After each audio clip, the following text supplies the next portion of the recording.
પાલીતાણા તાલુકા સરપંચ પરિષદ દ્વારા પાક નુકસાની મામલે પાલીતાણા તાલુકાના સરપંચો દ્વારા કમોસમી વરસાદને કારણે ખેડૂતોને થયેલ પાક નુકસાનના વળતર માટે પ્રાંત કચેરી ખાતે આવેદનપત્ર આપવામાં આવ્યું।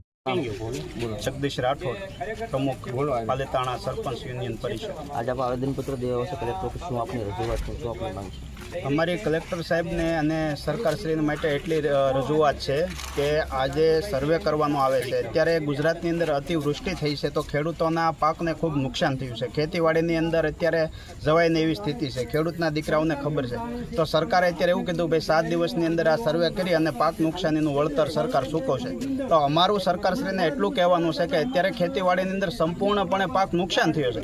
તો આ બધું આપ જાણો છો, તો હવે સર્વેની કામગીરી શા માટે? હવે સર્વે કરવા જ્યારે આવે છે ત્યારે સરપંચ ઘેરે હોય તો એને ઘેરે ખેડૂતો ધક્કા ખાય છે કે ભાઈ મારી વાડીએ ક્યારે સર્વે કરવા આવશે।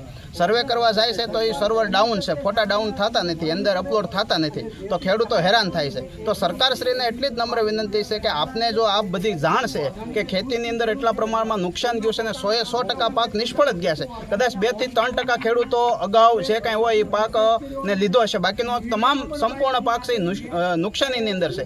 તો સરકારશ્રી આ જાણતા હોવા છતાં પણ આજ સુધીમાં રાહત પેકેજ જાહેર કર્યું નથી। તો અમારી દરેક સરપંચશ્રીને એટલી વિનંતી છે સરકારશ્રીને કે આપ આ રાહત પેકેજ વહેલા તકે જાહેર કરો અને પાકની જે નુકસાની છે એના માટેનું જે કાંઈ કાર્યવાહી થતી હોય એ વહેલા છતાં કરવા માટે અમારી એક રજૂઆત સરકારશ્રીને કરવા આવ્યા છીએ।